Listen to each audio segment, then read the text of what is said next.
जय श्री राम। सबसे पहले वेदवाणी भक्ति की ओर से मैं अपने दर्शकों का हृदय से धन्यवाद करना चाहती हूँ। आपने हमारे पिछले प्रसंगों को भक्ति भाव से सुना और सराहा, और आपका यह प्रेम व आशीर्वाद ही हमारी सबसे बड़ी शक्ति है।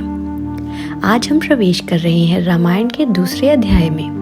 अध्याय का नाम है अयोध्या कांड, जिसमें त्याग, धर्म और प्रेम की अद्भुत गाथा है। महाराज दशरथ अब वृद्ध हो चले थे और वे चाहते थे कि वे अपने जीवन में ही अपने ज्येष्ठ पुत्र राम को राजगद्दी पर बैठा दें। जब अयोध्या में समाचार फैला कि मर्यादा पुरुषोत्तम श्री राम का राज्याभिषेक होने वाला है, तो पूरी नगरी आनंद में झूम उठी। सड़कों को फूलों से सजा दिया, दीपमालाएं जल उठी, बाजे बजने लगे और हर जगह जय जयकार गूंजने लगी। नागरिक प्रसन्न होकर कहते कि अब राज्य का समय आ गया है। स्वयं श्री राम नम्रता और विनम्रता से भरे हुए अपने पिता, माताओं और गुरुओं को प्रणाम कर रहे थे। उस समय अयोध्या सचमुच स्वर्ग के समान दीप्तिमान लग रही थी। किंतु विधाता को कुछ और ही मंजूर था। कैकेयी की दासी मंथरा ने इस आनंदमय वातावरण में विष घोल दिया।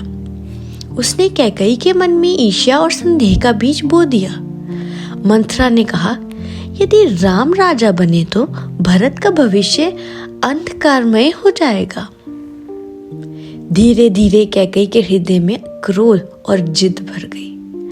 वह दशरथ के सामने आई और उन्हें याद दिलाया कि कभी उन्होंने 2 वरदान देने का वचन दिया था। आज वही वरदान मांगने का समय आ गया है। उसने मांगा, पहला कि भरत का राज्याभिषेक हो, और दूसरा कि राम को 14 वर्षों के लिए वनवास दिया जाए। यह सुनकर महाराज दशरथ के पैरों तले जमीन खिसक गई। वे अचेत होने लगे, हृदय फटने लगा, लेकिन वे असहाय थे। एक राजा के वचन को तोड़ा नहीं जा सकता था।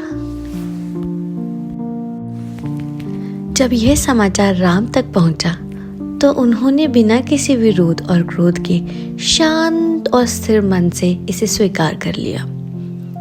उन्होंने कहा कि पिताजी का वचन ही उनका धर्म है। जब माता सीता ने सुना, तो वो बोली, जहां आप जाएंगे मैं वहीं आऊंगी, चाहे वह वन हो या कहीं और। लक्ष्मण ने भी दृढ़ता से कहा कि मैं अपने भ्राता के बिना जीवित नहीं रह सकता, मैं भी आपके साथ वन जाऊंगा।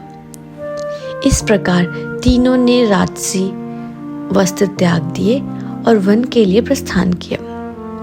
पूरा नगर उनके साथ चल पड़ा। लोग रो रहे थे, विलाप कर रहे थे और अपने प्रिय राजकुमार को रोकने का प्रयास कर रहे थे। किंतु श्री राम के चरणों से वन का मार्ग पवित्र होता जा रहा था और सीता लक्ष्मण उनके पीछे धर्म और प्रेम का दीपक बनकर बढ़ रहे थे। राम के वियोग का दुख महाराज दशरथ सह नहीं पाए।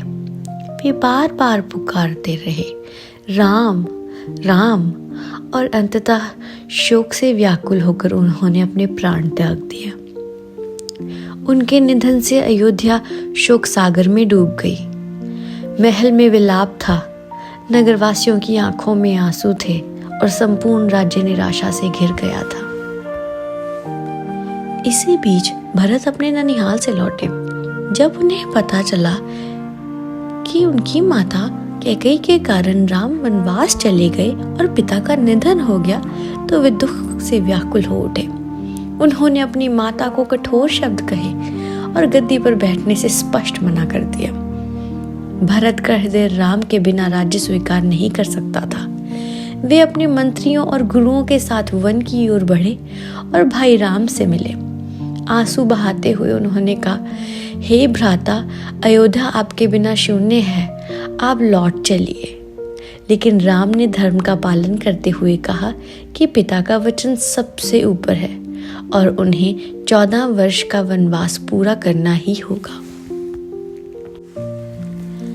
तब भरत ने विनती की कि कम से कम कोई प्रतीक दीजिए ताकि अयोध्या ये जान सके कि उनके स्वामी राम हैं। तब राम ने अपनी खड़ावें उन्हें दी। भरत ने उन पादुकाओं को अयोध्या के सिंहासन पर रखा और स्वयं केवल प्रतिनिधि बनकर राज्य चलाया। वे प्रतिज्ञा लेकर रहने लगे और कहा, जब तक राम लौट कर नहीं आते वे राजमहल में नहीं रहेंगे और तपस्वी जीवन बिताकर उनकी प्रतीक्षा करेंगे। अयोध्या का सिंहासन राम की पादुकाओं से सुशोभित हो उठा और संपूर्ण राज्य राम के नाम से चलता रहा। इस प्रकार समाप्त होती है अयोध्या कांड की कथा। एक ऐसी गाथा जिसमें धर्म ने मार्ग दिखाया, त्याग ने शक्ति दी और प्रेम ने सबको बांध लिया।